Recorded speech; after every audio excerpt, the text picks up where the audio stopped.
हिंदू आतंकवाद के जरिए निशाने पर आरएसएस संघ से कौन सा खतरा जिसके लिए कांग्रेस राज में यह भयानक खेल हुआ, अब आपको उसके बारे में बताता हूं। भगवा आतंकवाद की जो थ्योरी कांग्रेस के राज में बनाई गई थी, एक एक करके उसकी सारी पोल पट्टी खुल रही।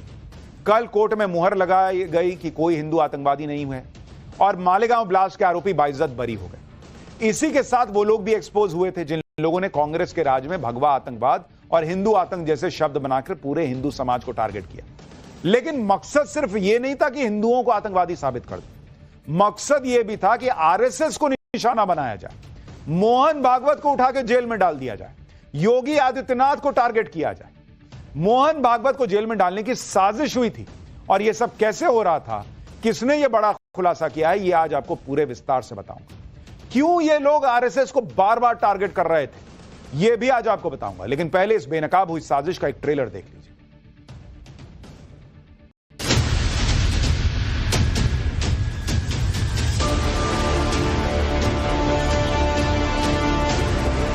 माननीय मोहन भागवत जी को उन्होंने मेरे को अरेस्ट करके पकड़ के लाने को बोला था।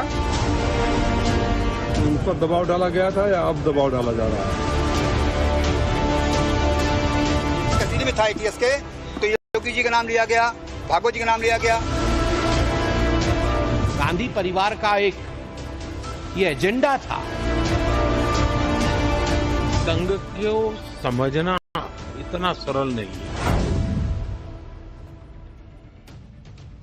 भगवा आतंक की थ्योरी को कल कोर्ट ने खारिज कर दिया। आज एक बहुत बड़ा खुलासा भी हो गया और यह खुलासा संघ प्रमुख मोहन भागवत को लेकर हुआ। मालेगांव ब्लास्ट केस की जांच करने वाले महाराष्ट्र एटीएस के एक पूर्व अधिकारी ने सनसनीखेज दावा करके हड़कंप मचा दिया। संघ प्रमुख मोहन भागवत को भी इस केस में टारगेट करने की प्लानिंग थी। एटीएस के पूर्व अधिकारी महबूब मुजावर ने क्या दावे और खुलासे किए, आप खुद सुनिए कि कैसे उस समय यूपीए सरकार में हिंदू आतंकवाद, भगवा आतंकवाद ही छोड़िए, पूरे आरएसएस को टारगेट करने का प्लान था कि मोहन भागवत को उठा के जेल में डाल दो। सुनिए पूर्व एटीएस अधिकारी महबूब मुजावर को। माननीय मोहन भागवत जी को उन्होंने मेरे को अरेस्ट करके पकड़ के लाने को बोला था और ये सब ऑन रिकॉर्ड था, पूरा रिकॉर्ड पे था। मगर वो लोग बता रहे थे कि ये एटीएस में है नहीं। अभी जब ये 7-8 साल पहले जब टाइम्स नाउ ने मेरी मुलाकात ली थी, मेधा प्रसाद बोल के जो पत्रकार थे उन्होंने लिए थे, तब वो बताए थे कि हमारा है ही नहीं, एटीएस का है नहीं। मगर मेरे को लिखित में ऑर्डर थी, डेपुटेशन पे लिया गया था।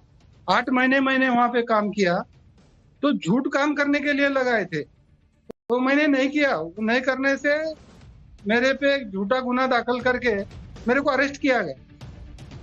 यानी 2008 के मालेगांव ब्लास्ट केस को उस वक्त की कांग्रेस सरकार ने एक मौके की तरह इस्तेमाल किया। मालेगांव ब्लास्ट की आड़ में भगवा आतंकवाद की थ्योरी गढ़ी गई और इस थ्योरी को सही साबित करने के लिए आरएसएस प्रमुख मोहन भागवत को गिरफ्तार करने का प्लान तैयार किया गया था, यह आरोप लग रहा है। उस वक्त मोहन भागवत का आरएसएस का छठा प्रमुख बनना तय हो चुका था। पूर्व एटीएस अफसर महबूब मुजावर का दावा है कि उन्हें भागवत को अरेस्ट करने का जिम्मा मिला था।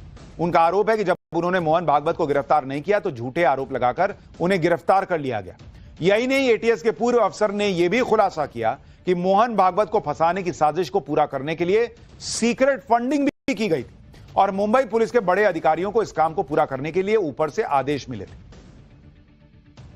मैं परमवीर सिंह और उसके हायर अथॉरिटी के ऊपर बात कर रहा हूं। मैं मेरे को जो आदेश था, लिखित में आदेश था, मेरे को रिवॉल्वर दिया गया था, सीक्रेट फंड से मेरे को पैसे दे के काम के लिए भेजा था और रोज मैं उनको सुबह शाम दोपहर उनको उनके इसके अंदर रह के उनके मार्गदर्शन में काम कर रहा था मैं।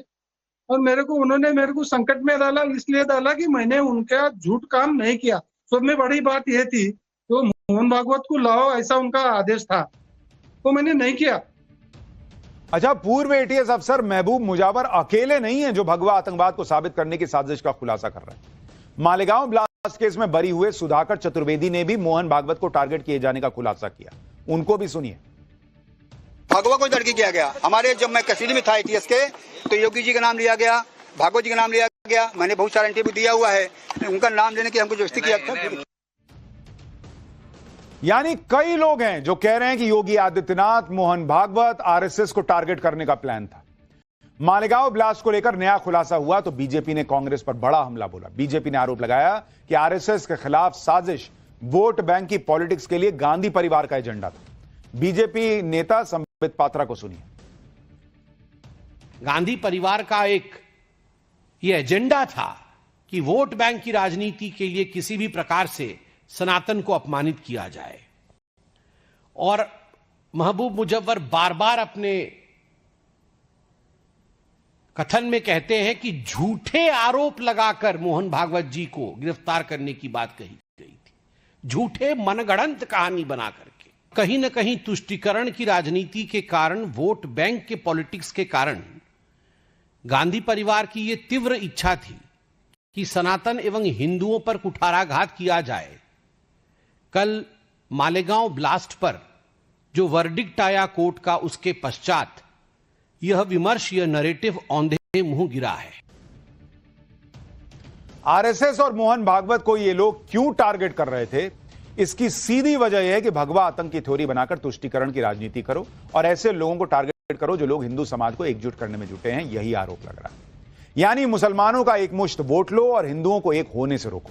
यही सियासी प्रयोग भगवा आतंकी थ्योरी के साथ किया गया था। आरएसएस से ये लोग पहले ही बहुत चिढ़ते हैं क्योंकि वो हिंदुओं को एक करने में, समाज को एक करने में दशकों से लगा हुआ और हिंदू एकता के लिए काम करता है। मालेगांव ब्लास्ट के बाद तो भगवा आतंक की थ्योरी गढ़कर इसे दुनिया भर में आतंकवादी संगठन घोषित करने की पूरी प्लानिंग की जा चुकी थी। कल ही पाठशाला में हमने बताया था कि कैसे मालेगांव ब्लास्ट के बाद यूपीए सरकार में गृह मंत्री रहे पी चिदम्बरम, सुशील कुमार शिंदे और दिग्विजय सिंह जैसे नेताओं ने भगवा आतंकवाद की थ्योरी के वो फैलाने और आरएसएस को घेरने की भरपूर कोशिश की। आरएसएस को लेकर कांग्रेस ने क्या लाइन तय की, इसकी झलक कई बार राहुल गांधी के बयानों में दिख चुकी है। जैसे अक्टूबर 2010 को भोपाल में एक कार्यक्रम के दौरान राहुल गांधी ने कहा था कि आरएसएस और सिमी में कोई अंतर नहीं है। सिमी यानी students Islamic movement of India पर आतंकी गतिविधियों में शामिल होने के आरोप में बैन लगाया गया है और राहुल गांधी उसकी तुलना आरएसएस से कर रहे थे। अगस्त 2018 में लंदन में राहुल गांधी ने संघ की तुलना मुस्लिम ब्रदरहुड जैसे आतंकी संगठन से कर दी थी, जिसे कई देशों में आतंकी संगठन का दर्जा मिला हुआ है। मई 2022 में उदयपुर के एक इवेंट में राहुल गांधी ने कहा था कि उनकी लड़ाई आरएसएस की विचारधारा से है जो देश के लिए खतरा है। यही नहीं, राहुल गांधी तो आरएसएस की तुलना महाभारत के कौरवों तक से कर चुके हैं। आप भी आरएसएस पर दिया राहुल गांधी का साल 2023 का बयान सुनिए, आपको समझ में आ जाएगा कि ये लोग कितने वक्त से आरएसएस के पीछे पड़े। फिर बताता हूं कि क्यों पीछे पड़े। 21वीं सदी के कौरव बता देता हूं। 21वीं सदी के कौरव हाफ पैंट, खाकी हाफ पैंट पहनते हैं, हाथ में लाठी लिए होते हैं और शाखा लगाते हैं। जो कांग्रेस और उसका इकोसिस्टम पिछले कई सालों से आरएसएस को भगवा आतंकवाद की फैक्ट्री साबित करने में जुटा है, वो ये समझना ही नहीं चाहता कि आरएसएस जैसे संगठन का होना किसी देश के लिए क्या होता है। उन्हें यह देखना चाहिए कि कैसे आरएसएस ने अपने 100 साल के इतिहास में जब जब देश पर संकट आया, किस तरह बिना कोई परवाह किए देश की सेवा की। देश के बंटवारे के बाद जब बड़े पैमाने पर सांप्रदायिक हिंसा हो रही थी तो पाकिस्तान से आए शरणार्थियों के लिए आरएसएस ने 3000 राहत कैंप लगाए थे। 1954 में दादरा नगर हवेली जब पुर्तगालियों के कब्जे से आजाद हुआ तो इसमें आरएसएस का लीड रोल था। आरएसएस के नेता विनायक आप्टे के नेतृत्व में स्वयंसेवकों ने सिलवासा पर हमला बोलकर वहां तिरंगा फहराया था। इसी तरह से 1955 में संघ ने गोवा की आजादी के आंदोलन में हिस्सा लिया था। 1962 के भारत चीन युद्ध में आरएसएस ने मदद की थी। आर्मी मूवमेंट के दौरान रास्तों की निगरानी की, सेना को आपूर्ति और रसद पहुंचाने में मदद की। शहीदों के परिवारों का ध्यान रखने में संघ ने भूमिका निभाई। 1965 के भारत पाकिस्तान युद्ध में स्वयंसेवकों ने श्रीनगर हवाई अड्डे से बर्फ हटाने का काम किया। घायल जवानों के लिए स्वयंसेवकों ने रक्तदान किया। युद्ध के दौरान संघ के स्वयंसेवकों ने दिल्ली का ट्रैफिक संभाला। 1975 में इंदिरा गांधी की इमरजेंसी के दौरान बैन लगने के बावजूद संघ स्वयंसेवकों ने अंडरग्राउंड रहकर काम किया। स्वयंसेवकों ने आपातकाल के विरोध में पोस्टर लगाए, जेल में बंद विपक्षी नेताओं के संदेशों को जनता तक पहुंचाने का काम किया। बाद में जनता पार्टी के गठन के लिए भी संघ ने प्रयास किए। यानी संघ देश हित में लगातार लगा रहा। कोरोना का संकट काल, जब सब लोग अपनी जान बचाने के लिए घरों में थे, तब भी संघ के स्वयंसेवक जो है ना, वो जितनी संभव होती थी मदद लोगों तक पहुंचा रहे थे। और राहुल गांधी को हाफ पैंट और लाठी के अलावा कुछ नहीं दिखता।